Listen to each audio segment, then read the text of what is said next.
Hi and welcome to another Watch Geek video. Today, we take a look at one of the most controversial releases of this year, the Seiko 5 Sports Diver. The controversy behind the line is that it is basically a Seiko SKX relaunched as part of the Seiko 5 line. The launch included no less than 27 models, and we're going to be examining the SRPD71 variant, the blue with the white chapter ring. So why the controversy when Seiko did what we all kept asking them to do for at least 10 years now? At least that is how long I remember people online begging for an updated version of the legendary SKX007. Let's first see what Seiko did right. Everyone wanted an upgrade in movement with added hacking and hand-winding. Well, guess what? Seiko delivered. The new 4R36 is exactly that. An updated and upgraded 7S26 that now does stop the seconds hand when you pull out the crown and allows you to hand-wind the watch when you're not wearing it.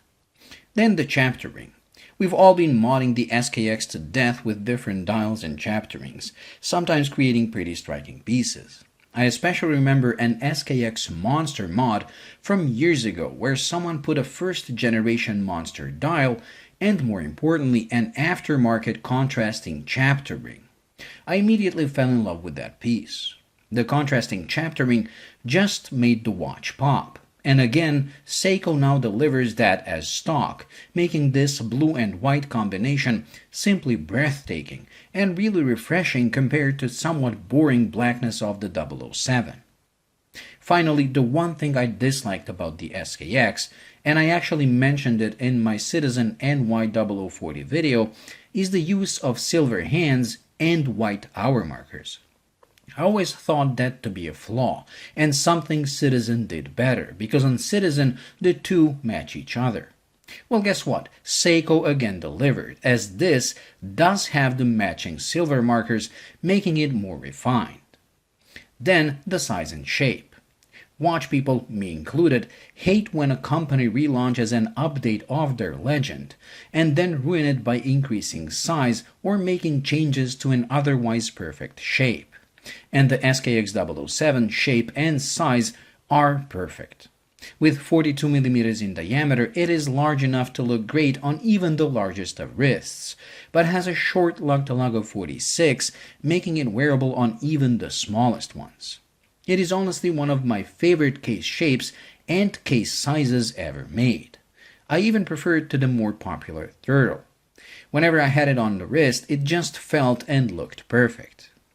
Well, again, Seiko delivered by making this an exact one-to-one copy of the SKX case and bezel, with the bezel having the same buttery smooth action we know and love on the SKX. In fact, they even improved this compared to the SKX by drilling the lugs, which should help with strap changes. Then there is the question of the Seiko 5 logo. If you follow my channel, you know I adore it, as to me it represents a line of reliable watches with more than 50 years of constant production.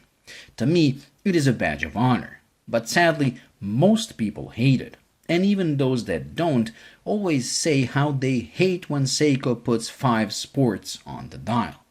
Well, again, Seiko answered their prayers by making a new logo that is actually a combination of the number 5 and the letter S for Sports. It looks pretty cool, and I always welcome a design that removes unnecessary text from the dial. So by this time you're thinking to yourself, then what is wrong with this watch? Why is there a controversy at all when Seiko pretty much upgraded what we wanted and left the best things as they were? Well, that's not entirely true, as Seiko changed one very important thing. While the SKX007 is a professional ISO-certified 200-meter diver's watch, this is not. By placing this into the 5 Sports line, Seiko also decided to downgrade the case construction a bit by replacing the screwing crown with a regular push-pull crown. And also, instead of a solid caseback, they put an exhibition caseback. These changes resulted in a lower water resistance of only 100 meters. Saying only to 100 meters might seem a bit harsh, when it is more than adequate for any water activity. But when we know the origin of this design, and we know the watch this is inspired by, it has to be criticized. Another problem is the lume. Seiko is the king of lume, and the SKX is one of the watches that benefits from that, but this has a below average lume for a Seiko. That doesn't mean it is bad. It is actually pretty cool with its blue color, but it is not on par with other Seiko models, especially divers.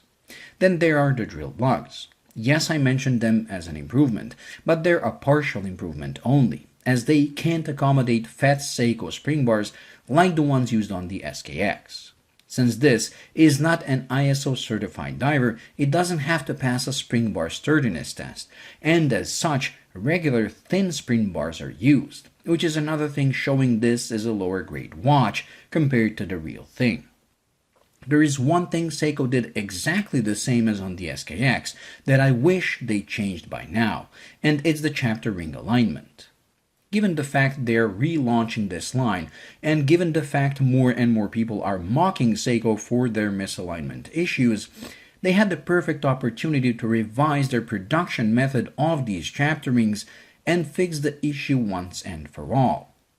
But I guess they just didn't care, so unfortunately this one is as misaligned as we're used to seeing. And I guess that is the biggest problem with this watch, the fact that Seiko just doesn't care.